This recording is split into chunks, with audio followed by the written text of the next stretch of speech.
There is a cigar manufacturer by the name of Artista, Artista. Nobody knows Artista. And I don't understand how that's possible, because we have been raving about the Midnight series that they do. We've been raving about the Buffalo 10, which pound for pound for the dollar is the best cigar out there. And when I say for the dollar, it's like $7 a stick. You want to talk about a cigar that you can keep by the bundle and just have to hand out, have for the yard work, have for the golf course, as Fingers Malloy would use. That is amongst the best out there. But Artista, this small, I mean, they've got a huge outfit, but they're little known. Also does the Big Poppy. That's the David Ortiz cigar. And this year, they've come out with the Hall of Fame by David Ortiz. It's Eat, Drink, Smoke. I'm Tony Katz, and that right there is America's favorite amateur drinker, Fingers Malloy, the Hall of Fame by David Ortiz. This, they call it a Toro, 54x6, which means it's 6 inches long. Tee. Always makes Fingers Malloy laugh. And the ring gauge is a 54, diameter of the cigar, or how thick it is around. Tee. Again, with the laughter. Your tee-hees seem a little off today. It's a little bigger cigar. Yeah, should just leave it there. Describe a nub. A nub? Yeah. Yeah, that's exactly right. It's 4 inches long. He always laughs at the size of the cigar. I can't believe you haven't picked up on this in 5 years. Yeah, but usually in the Toro size, you're a little more. That's about right. That's about right. Yeah. If it's a Churchill, I get a T. That's what we get there. 541 boxes of this Hall of Fame, because that's how many home runs David Ortiz hit with the Boston Red Sox. Now, they also have a Figurado that's going to be coming out, which I think is interesting. When I tell you that one of their new releases called the Falu, F-A-L-U, is wonderful, believe me. The Midnight series is terrific. I cannot say enough good things about that Buffalo 10. Don't get me wrong. It's a bit monotone, but it's a perfect monotone. That, and you mentioned the golf course aspect as far as, it's a box press. So it's great for the golf course at that price point. It's fantastic. If you happen to drop it, you're not going to be brokenhearted. But also, if you've got family coming in and they want a cigar, but they aren't everyday cigar smokers, it's an inexpensive cigar, but doesn't have the cheap cigar taste to it. Oh, no. Absolutely wonderful. This is unique. Mexican San Andreas. They're a little kind of secretive about the binder and the filler. So it's Mexican San Andreas in the wrapper. They refer to it as a sweet Indonesian binder, but they don't say what the filler is. They just say as powerful as Ortiz's career. Now, we just lit this up.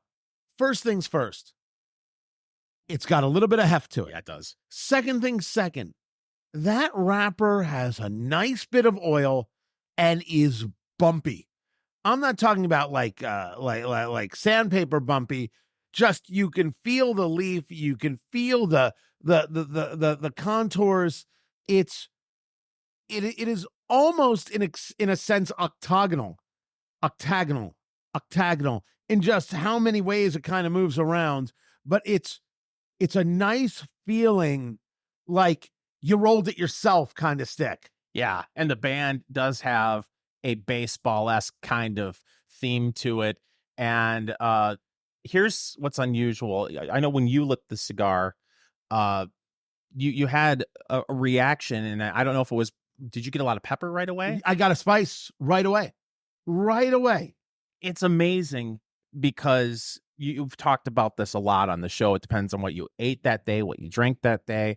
I got a creamy sweetness. I haven't gotten any kind of spice or pepper yet on this. What? I know. And yeah, that when on retrohale, I mean, I'm almost getting like a perfume fragrance out of this. It's really strange. First of all, that you have been able to get better at the retrohale so quickly. You've been practicing, haven't you? That is impressive. Look at you. Thank you. I'm going to try it. Oh, he's going I'm going to try it right now. Hold on. Here we go. Yeah, he's going in, ladies and gentlemen. He's doing what we like to call the Rochester Rachel. No, I didn't do it. No. I can't do it. I can't do the retrohale. The retrohale is moving the smoke through the sinuses. So on the exhale, you kind of put your tongue to the roof of your mouth and then you move it through the nose. And what you're doing is the nose has so many more receptors for flavors. And, you know, remember, you smell something, you think of a memory, like it's really intense. And you get a different kind of look at the cigar. I know why this may be easier for me than it is for you. Were you ever a cigarette smoker? Never a day in my life. See, I've had a few cigarettes in my day. Is that right? Yeah. So, you know, maybe it's that is making it a little easier for me. But I quit. And, you know, I'm glad that it's just the cigars now. So you want to take the cigar and you want to break it down into thirds. Get out your notebook. What did you eat today? What did you drink today? We have had in Indianapolis, Indiana, some of the most unbelievable, insane weather. Like they predicted rain, they predicted storms and this and that. And it has been 70 to 80 degrees with a little bit of breeze and no humidity. It has been unbelievable weather. And we've needed it too. We've needed some high winds actually to dry things out because there were days last week where roads were completely closed because of flooding. Yeah, Indy gets weird amounts of flooding. So get the notebook out because weather absolutely affects your palate. What did you eat? What did you drink today? What is the weather like? Then the cigar in your mind's eye, first third, second third, and final third, and write down the flavors. Write down what it is you're experiencing. When you try that cigar a month from now, 2 months from now, 6 months from now, you go back to your notes, compare, and that's kind of like your through line. That's what you really got from the cigar. Now, the sweetness that you're talking about on this is the Hall of Fame by David Ortiz from Artista Cigars, Artista, artistascigars.com. I'm having a hard time with that. You know, it's weird that this is a Mexican San Andreas, which naturally would bring about some sweetness, but it's not what I'm getting. I am absolutely getting that bigger pepper. It is also a little bit chewy, and I don't mind that. That's a kind of like a fullness of the tobacco. Yeah, and while I don't feel this in my cheek, my tongue is completely and totally enveloped by the flavor, which doesn't happen all the time either. That's amazing. Yeah, to me, the only thing I'm getting is a little bit of a creamy sweetness. Well, you're drinking coffee. Yes, and I'm pounding it too. And I have a water and a Diet Coke, which absolutely could change a little bit of flavors coming through. It really could. I'll tell you this, though. It's smoking beautifully. The draw is wonderful. And it does have a little bit of heft. I don't think I'd call it beefy, Fingers Malloy. Would you go beefy on this? I would have leaned towards beefy. And wait, say it. Beefy. There it is. There it is. But it definitely feels good in the hand. It does have good hand feel. Now, the question is, there are only 541 boxes, 10 cigars to a box. Is this in your humidor for $16 a stick? Well, we're going to have to say the jury's still out on that. We're just in the first third. I mean, we just lit this up 10 minutes ago. And I think we are still jury out on this as well. We're going to have to smoke. We're going to have to figure it out. The Hall of Fame by David Ortiz. Eat, drink, smoke. It is your cigar, bourbon, foodie extravaganza. I'm Tony Katz. That is Fingers Malloy smoking from Artista Cigars, the Hall of Fame by David Ortiz. We'll get into what we think of the cigar, but we met up with Ram Rodriguez of Artista Cigars, the guy who makes it happen. And when we were in Vegas for the cigar show, talking about the cigars and the partnership with David Ortiz and building a brand. I am a huge fan of Artista. We first met them at the trade show 4 years ago, 4 years ago. And I will tell you right now, absolutely love Artista Cigars and have for a while since we first met them at the trade show. And we've had now, this is our third conversation at a show, Ram. And he is kind enough to hand me one of the cigars that I think debuted last year at the show. And I said, do you happen to have a lighter on you? Because it's just not in my pocket. He hands me a Bic. On Eat, Drink, Smoke, we rail against utilizing a Bic for flavor issues and a whole sorts of things. And that's true. Uniform heat. Yeah. And you're like, what do you know? I make cigars for the world. You're just a fuck with the radio show. Really? You lit that cigar with this? Well, we blend our cigars using Big, so we take it into the equation, you know. So, Look, but any again, port in a storm. you know, forget about cigars for now. You know, like I'm not here for cigars, anyways. Let's talk about Big. First, you can find it anywhere in any convenience store, anywhere in the world. It's very reliable, and nobody will steal it for you. So, I mean, it's a no-brainer, buddy. Get yourself a lighter. You don't have to spend a lot of money on a lighter. Get yourself a torch. That's How are true. you? That's true. How are Yeah. you? Very good. Very good. How about yourself? You know, we're doing great, but I think you're the story right now. A thing we want to talk about. You've redesigned the whole Big Poppy line. People are starting to really understand what it is that you do. This family business that you have, as so many of these things are our family business, and you've got the new the Hall of Fame line going on, which we see right here. Talk to me about this. That is a beautiful looking cigar right there. That is beautiful. What do we got here? Thank you. So this beautiful cigar, we blended with David. We actually David being David Ortiz. David Big Ortiz, Poppy, of course, Boston of Red course. Sox. So we were working with this blend probably 4 months before it actually got announced that he was going to become a member of the Hall of Fame of the MLB. So, you know, after that, of course, we need to name a cigar, the HOF by David Ortiz. It's a great cigar. It's a medium full, a San Andres wrapper from Mexico. The blend has a lot of very special tobaccos, including Cameroon in the fillers, African Cameroon. The Cameroons and the fillers. Yes. Very, very interesting cigar. A lot of sweet notes. How many A lot of tobaccos vanilla. total? It's a blend of 3 tobaccos in the Okay. fillers only. Yes. In the filler only. Filler only. Filler, 3 tobaccos. Then we have the binder and the San Andres. So you got 5 5 tobaccos total. going Yes. on in here. Yes. Very, very good cigar. Very, So, very good cigar. The relationship with David Ortiz, I mean, legend in Boston, certainly a well-known name. You saw him doing World Series coverage. Is how did that celebrity relationship happen? So we've been involved in his fundraising organization for a long time. And that's where we realized the potential David has in the cigar industry.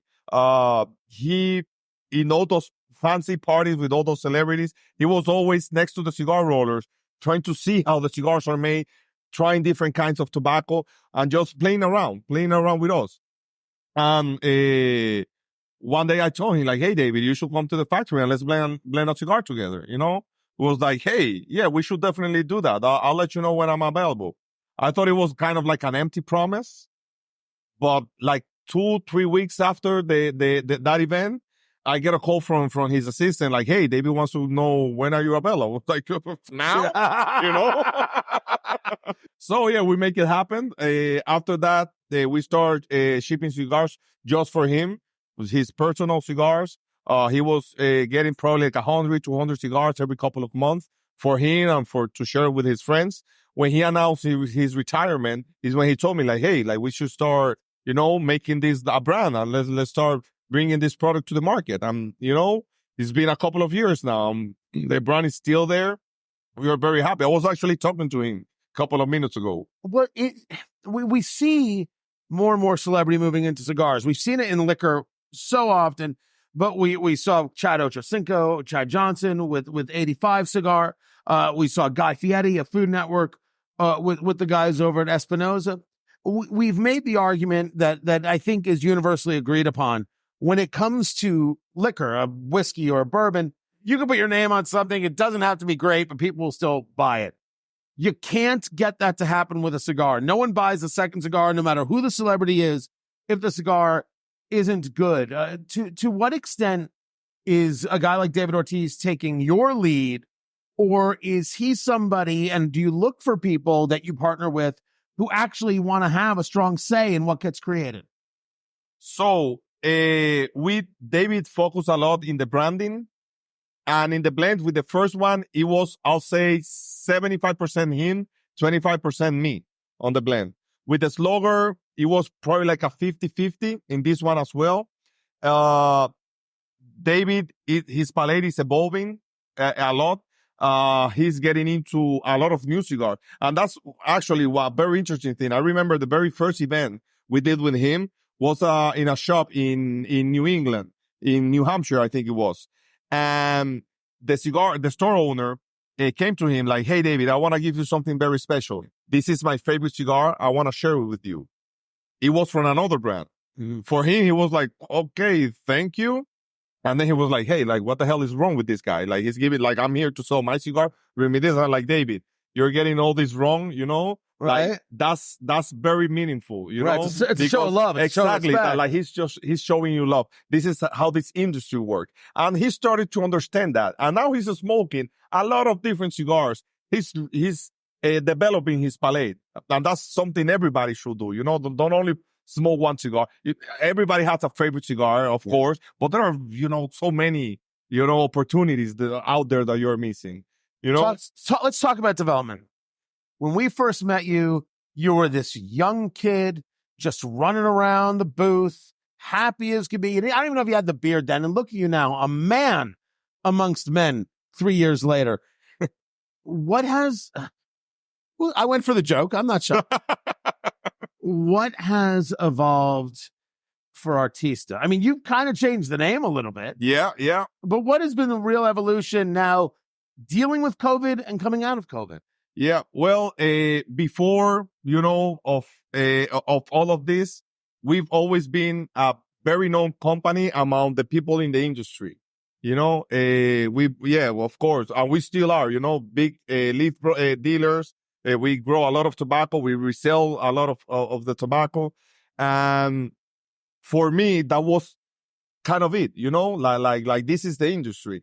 When we start, you know, coming here to the show, learning what happens after the cigar is packed and put it in a big container and leave the factory, start to understand. Of course, like this is a learning curve that is still ongoing, you know. So that's why we decided, like, maybe the company logo, the Tabacalera El Artista logo, is not what we need to be out there. You know, we need like more commercial face, you know, less complicated. Come on, Tabacalera. How many people out there can say Tabacalera? Finger says it all the time, just randomly. Yeah.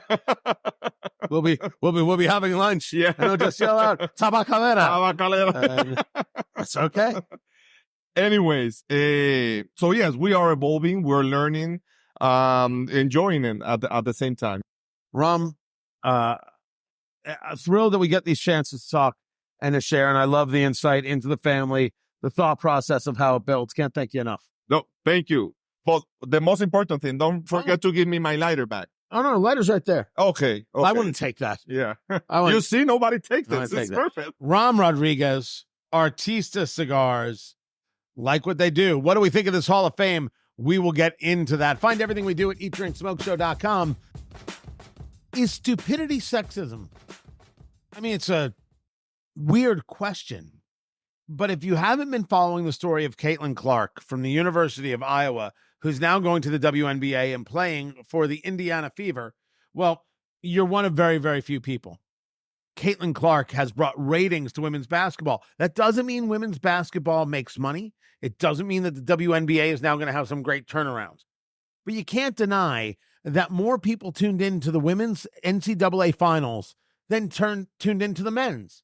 You just really can't deny that happened. It's Eat, Drink, Smoke. I'm Tony Katz, and that is Fingers Malloy. Find everything at eatdrinksmokeshow.com. This is about what took place afterwards. When Caitlin Clark came to Indianapolis, I mean, we live here, Fingers and I, and so we kind of saw this happen. I mean, we got invited to do to the press conference where she was being introduced, just couldn't make it.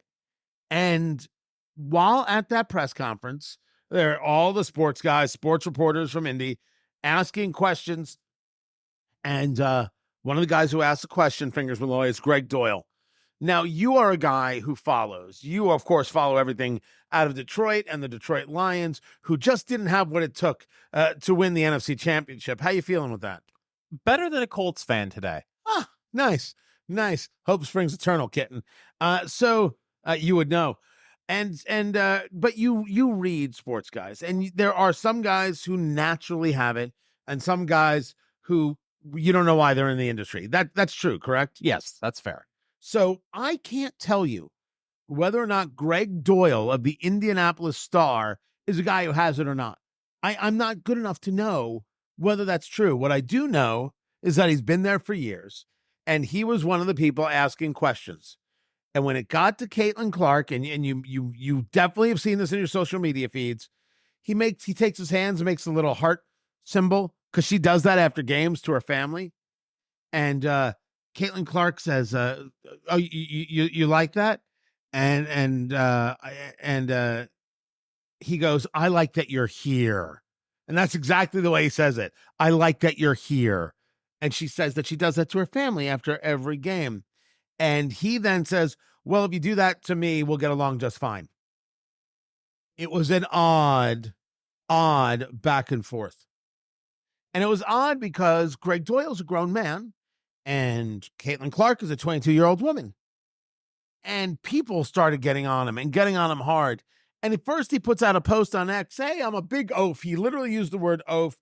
And I certainly didn't mean to offend by it. I'm really sorry about that. I'm awkward, and my heart was in the right place. I'll do better. Do better, Fingers Malloy. How do you feel about do better? It looks great on a bumper sticker. Really does. Really does. Well, the hits just keep on coming. And all across the country, sports people are piling on, and it's sexism, and you wouldn't talk this way to a man. And it comes to a point where he writes a column.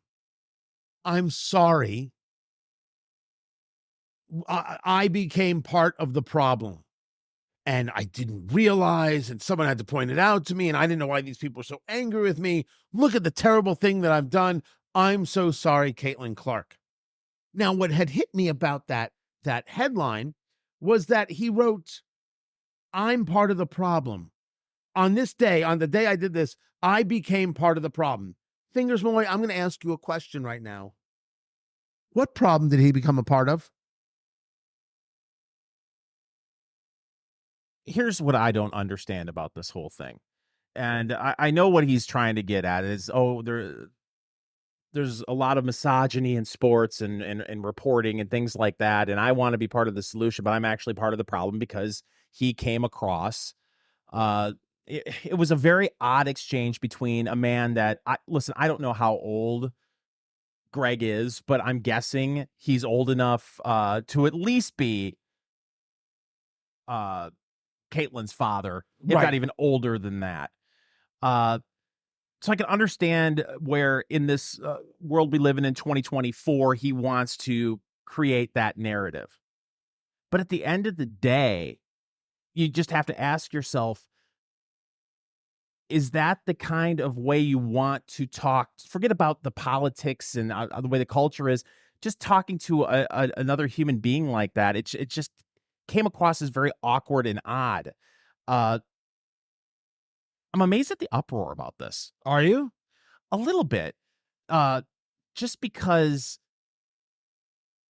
listen, I don't want to get political here. It just seems to me his explanation would have been okay, and maybe some of this uproar wouldn't have happened if it would have been just one statement, even a video saying, "Look, I'm sorry, I screwed up. You know what? I'm awkward. I'm an awkward human being, and I shouldn't have talked to her that way. I apologize." Instead of this column, it's a strange column to write, in my opinion. So first I want to go back to I'm part of the problem. Everybody else asked a question and was fine. You're not part of a problem. You made a mistake. And what men do is owe up to it. And women do that as well. Rational people owe up to it. So in his post and then in the column, he's still like finding a way to kind of make himself the victim. Yeah. And it's very, very odd. And I think that's what really got to people. Now, there are some people who just want to scream sexism about everything at all times. And maybe, if he had just said, "That was really dumb of me, I apologize." Done. Finished. Don't say you're awkward. No one cares if you're awkward. Awkward's not an excuse. Well, no, I think it's okay to say that if that's the end of it. You know what? I'm awkward. I handled that poorly. I apologize. That's it. But like you said, the column, it's like, oh, he goes through like the 5 stages of grief kind of when it comes He to this? he does. And then there was a segment within the Q&A where a question comes back to him and he's speaking to the coach. I think it's Christy Sides. And he says, speaking of Caitlin Clark, you've been given the keys to that. What are you going to do with it? Referring to Caitlin Clark as that and it. So now you have a pattern. With this, I tell a story that I was once gifted 4 tickets to see a concert. I think it was Elton John. And I was in a suite. Okay. Gifted suite tickets. Couple people, worse people I didn't know. I brought a set of friends. I'm at the show. Who comes in? Greg Doyle. And my friends tell the story because they overheard it happening. He was outraged that I was there. You guys know, in addition to this, I do political talk. He must not like my politics. And he was outraged. And I went into the hallway and was talking to somebody about it. Why was I in the room? And this is how my friends say the story ended. He came back into the suite and said, well, if he opens his mouth, I'm going to punch him in the blanking face. That's a true story. To which I was then told the story by my friends. And I said, I'm watching the concert. I'm given free tickets to a show in a suite. And you want me to be angry? I'm not doing it. I'm not doing it at all. So I don't have a history with the guy, but I certainly know who he is. And I know he doesn't like me. He has been through the social media ringer, and I don't take glee in it. I don't want that for anybody, because he's probably taking it at work too. He's probably getting it from friends and everything else. I'm very bothered, Fingers, by this idea of I'm part of the problem. You see, I'm just part of something that's a real issue that we all have to come together on. Fingers, you and I don't have to come together with him on this, and neither does any other reporter who was in the room. And that story is not getting talked about. I'm incensed by it. People want to talk about sexism. Would you have said that to a man?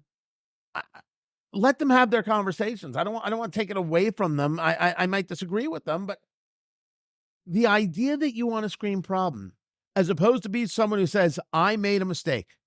This is on me and I apologize. I don't know what to do with that. And I think that's why it's become this giant story. I think the apology is almost as bad, if not worse, than what he actually did. It's like the expression, it's not the crime, it's the cover up. Yes, exactly. You are right. Fingers Malloy, hitting it once again. Find everything at eatdrinksmokeshow.com. This is Eat Drink Smoke. Green River, which is different, Fingers Malloy, than Moon River. Oh, I was thinking of the Johnny Cash song. Not Green River. What is it? Deep River? What? No. While you figure that out, we'll talk bourbon. It's Eat, Drink, Smoke. I'm Tony Katz. That is America's favorite amateur drinker, Fingers Malloy. And this right here is the Green River Wheated Bourbon. So Green River is a name that has existed in the world of bourbon, is now part of the whole Bardstown bourbon group. This right here coming in at 90 proof with no age statement. So it's at least 4 years, according to, just tax regulations. Bourbon is regimented and regulated like nothing else. Go ahead, name the song. Big River by Johnny Cash. Right. You thought I meant Big River when I said Moon River, which is a reference to Chevy Chase. But we're talking about Green River, which is the bourbon. We've come back full circle. This 90 proof, Fingers Malloy, with a mash bill of 70% corn, 21% wheat, and 9% what they call 6-row barley. Now, wheated bourbons, when people think wheated, they think Pappy Van Winkle, right? And they think this much smoother kind of approach. You give me 70% corn, I'm expecting something sweet. You give me a good amount of wheat, I'm expecting something that is both sweet and smooth. That's exactly what I would expect from this. But looking at the glass right here, we've got the Glencairn glasses. Looking at this bourbon, Fingers Malloy, that is not a deep, rich bourbon.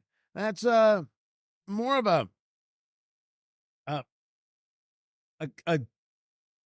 goldish, Yeah, I'd agree with you. It's a little bit more gold than if they used a 5-row barley, but not as goldish as if they were using a 7-row barley. You're just the dumbest person.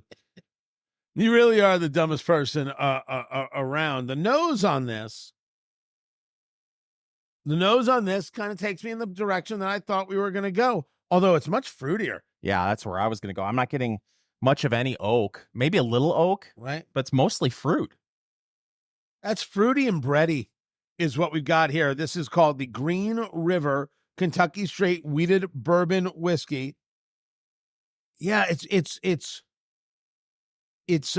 orchard-esque, right? So we're not in the citrus. That's not what we get in the nose here. And we've got the Glencairn glasses. You know, it's got the foot, bows out, comes back in, so you can really get your nose in there, really concentrate those flavors. So your nose is full in there, fingers full in. Yeah, it is. It has to Right? be. It's not very strong on the nose, at least not for me. If you really get in there deep, you might have a first hit of that ethanol, but it's not. That's you got to be really, really in there to make that happen. It's a pretty nose. It combines well. It plays well. Yeah, I don't think I get an oak either. But you really do get that fruit, and it's a touch bready is the way I would do it. But fingers Malloy, put your nose into it just isn't the way to get it done. From Green River, the Green River Wheated Bourbon. Fingers Malloy, you ready for this? I've been ready for this all week. He is going to do what's known as the Kentucky Chew. He takes a sip, moves it around the palate, gets a feel for it. Sometimes you want to take 2 sips. The first one to set the taste buds, right? You got the initial sting or burn or whatever it is. And then the second sip to really understand flavors. Fingers, what do you got? It's very nice. It's got a spice to it. There's vanilla, there's caramel. I'm not really getting much oak, but it's got a nice little spicy tingle to it. The tongue, there's really not much of anything other than a little bit of a tingle. Little bit of warmth in the chest, oddly enough, which I wasn't expecting because it's only 90 proof, Tony, but it's very enjoyable. I'm interested to see or hear what you have to say about it. I'm going in for the Green River Wheated Bourbon, 90 proof. I'm taking my sip. Fingers to your health. To your health. Here we go. To my health, fingers, Malloy. Tony's going in. He's doing what we like to call the Saginaw Swish.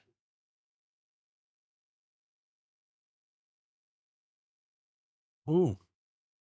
Oh. Ah. A range of emotion. It is, because there's a little bit of cinnamon in there. I was just about to say there's a little bit of a big red. There's a little bit at the end of cinnamon.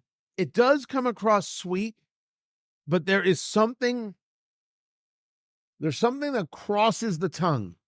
So widthwise, not through the center of the tongue, but widthwise on the tongue. That, and by the way, no heat whatsoever. No, I don't feel anything. That's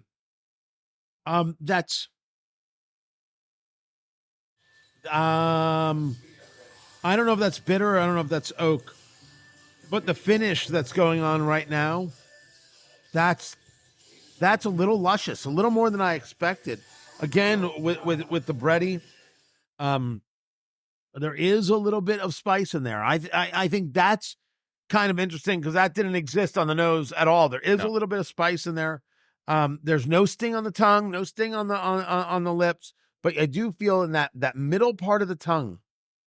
I thought it was almost a bitterness, and now it's just blending very, very nicely. The one thing I will say that doesn't work for me, if I said to you it was thin, would I be making sense? Yes.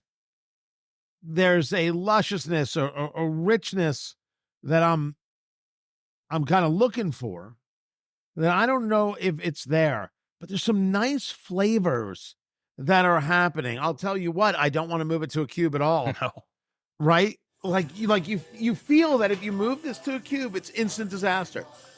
Yeah. It's going to thin right out even more so. And then you're just going to have something kind of very lackluster where there are some flavors here They're nice. Here's what's interesting for me is, you were enjoying your sample, and I had enjoyed mine, and the finish, it was 45 seconds to a minute after that I was getting that cinnamon, almost like there was a little bit of Big Red on the roof of my mouth, and that hit, and then I really started, it was dry. But it's interesting. What I'm worried about is if I put some cool water in it, that's going to up the spice and make it something that I don't want. Yeah, I felt if we up the spice, maybe I'd have a more larger complexity that I would go for. Let's be clear about something. This is Green River wheated bourbon, 70% corn, 21% wheat, 9% barley in the mash bill. I don't think it disappoints. It is sweet. It is smooth. It's the word I'm looking at is thin. And I think that might be more insulting than what it is, but I don't have a better word. And that's bothering me. The question, Fingers Malloy, is it in your liquor cabinet for $35 a bottle? See, I'm fine with it. I like it. And at that price point, if I wanted something different, maybe. Yeah, I'm to quote American Idol, that's a no for me, dogs. It's not that the flavor's bad. It's that neat. It doesn't hit all of my points. But we'll see what happens when we put it on a big rock, when we add a little bit of water. Eat, drink, smoke. It is your cigar bourbon foodie extravaganza. I'm Tony Katz. That is Fingers Malloy.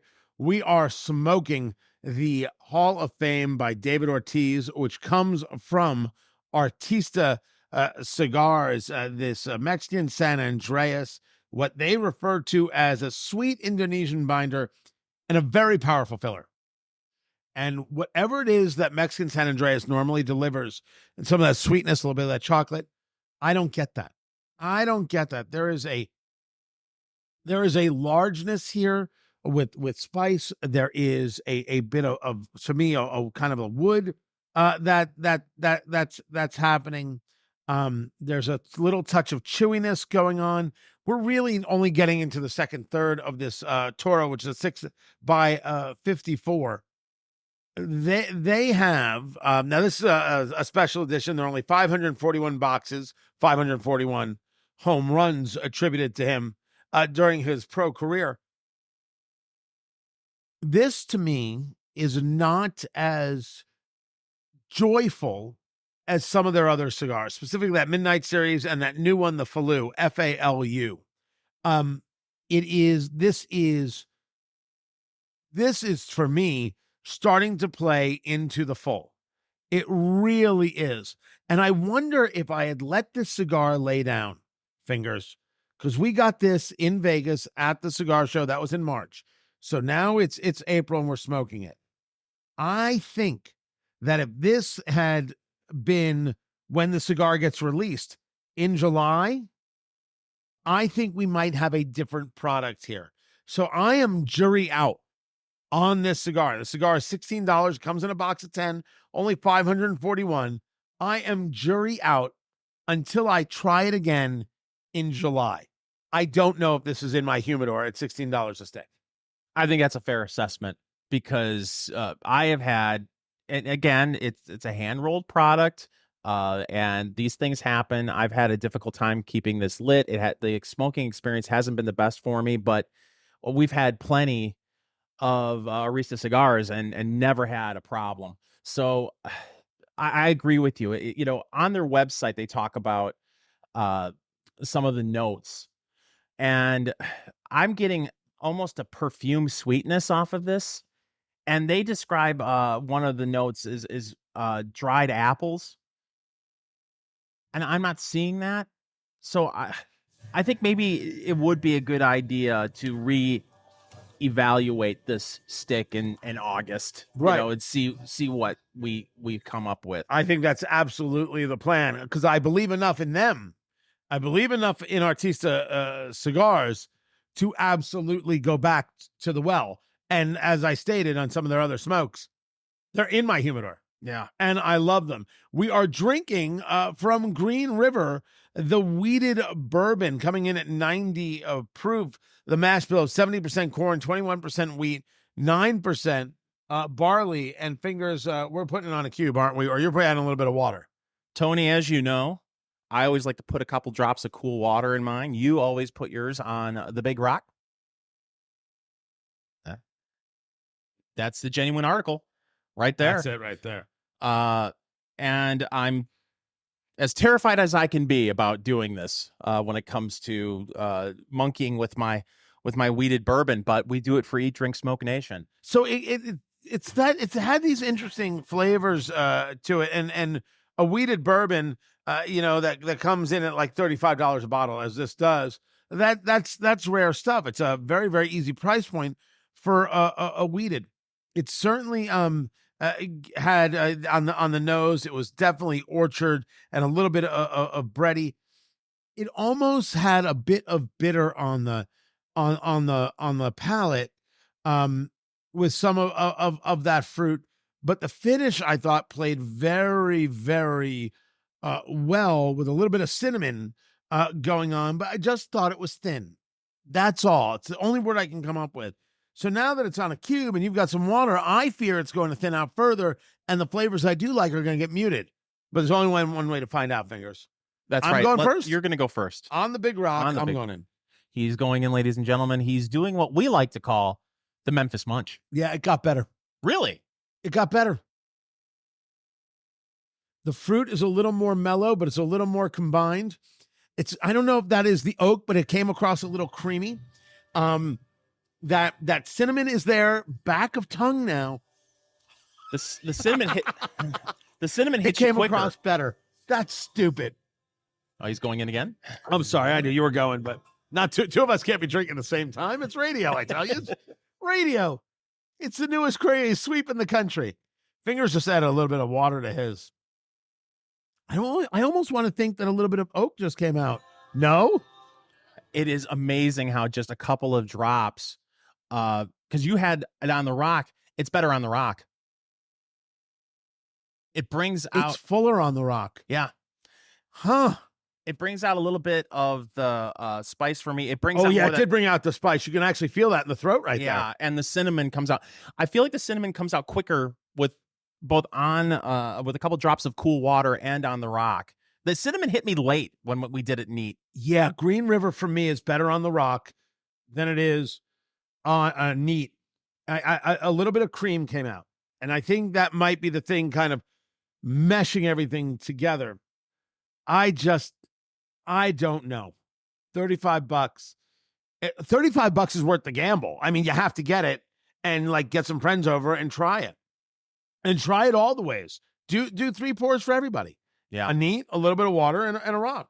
I think at that price point, it's in my liquor cabinet for something different. Yeah. And the fact that you can enjoy it neat and enjoy it on a big cube, I just think at that price point, yeah, it's worth it. There's a touch of oak starting to come out. Huh. As the kids say, figures Malloy.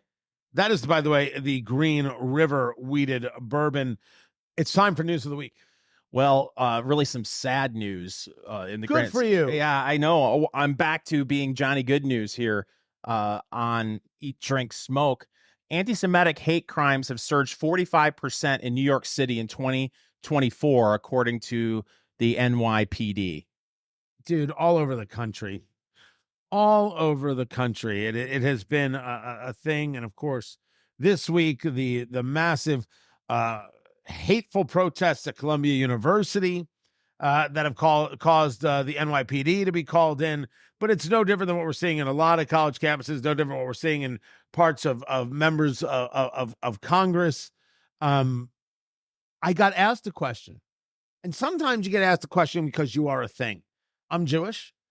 And somehow I'm supposed to be an expert in the thing. I am no expert in anti-Semitism. The idea that because you are X, you are an expert in Y. If you are black, you are not an expert in race. If you're Jewish, you're not an expert in the Holocaust. Expertise comes from study. It doesn't come from existence. Experiences come from existence. expertise is something different.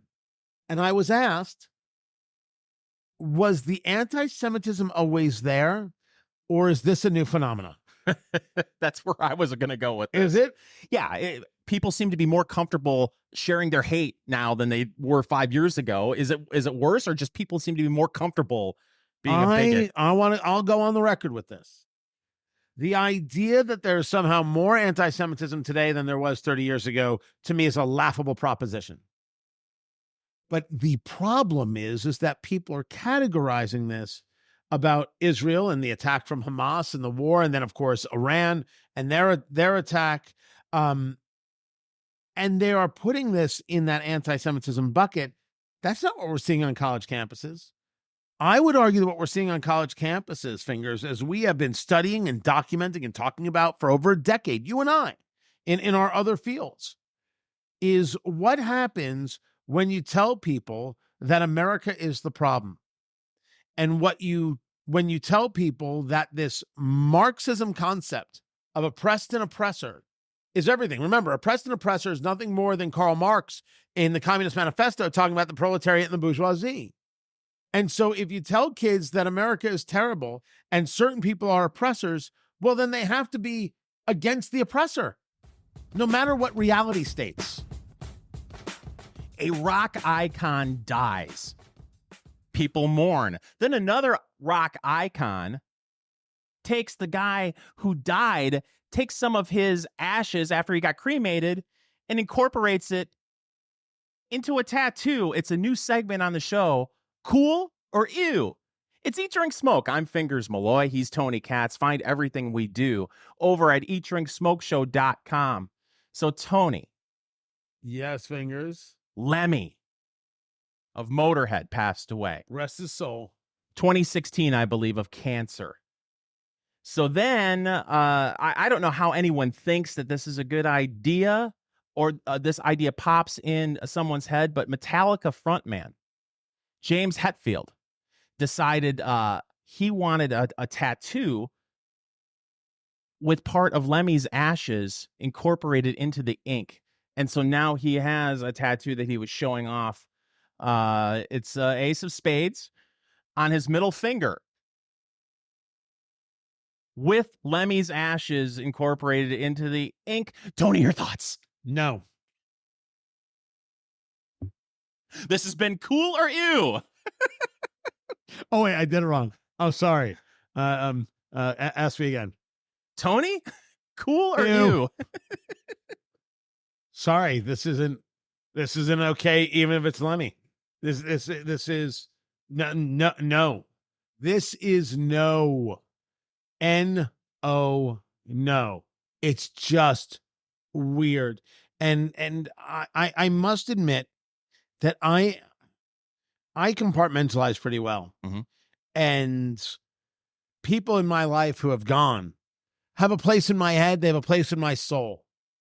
I don't quite understand the desire to mark them on my skin. Right? But okay, some people have that desire. Some people like to mark it on their car, in memoriam and all. All right, fine. But there comes a moment where what you're doing is performance. It's the argument of you could do what you want is one thing, but maybe we should ask ourselves, is that a thing that we should be somehow just turning the other way on and being like, well, they're an adult, they can do what they want. Someone's ashes? Now what I'm going to find is, this has been happening throughout history. People have been doing this for the millennia. And I'll be like, well, news to me. Ew. Yeah. First of all, I have a couple of tattoos. Wait, couple? Yeah, a couple. You've got the Detroit Lions. Yes. Bubbles the Lion on one arm. Lion. What other tattoo do you have? Pull up the back of your shirt. That's it's a stamp tramp, isn't it? It's a tramp stamp. Like you have. It's a stamp tramp. I've seen the lion. I've got my oldest daughter. Her name on my arm. I never saw that. Well, listen, I know a lot of people listening to this show figure I have some sort of beach body where I'm always walking around with my shirt off. You're not? No, I try not to. There are certain parts of my chest that haven't seen the sun since the Clinton administration. Well, But having said that, so I have had tattoos. And I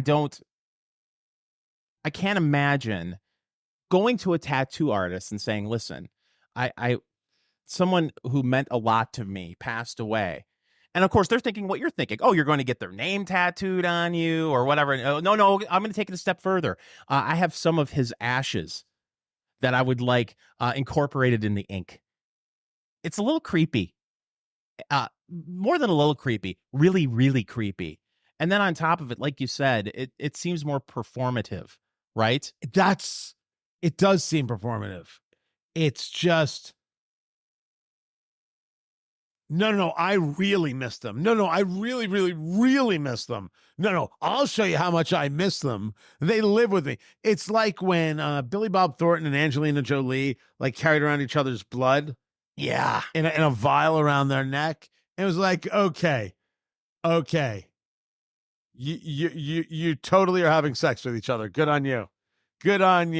And then you looked at Billy Bob Thornton. You said, seriously? He landed that.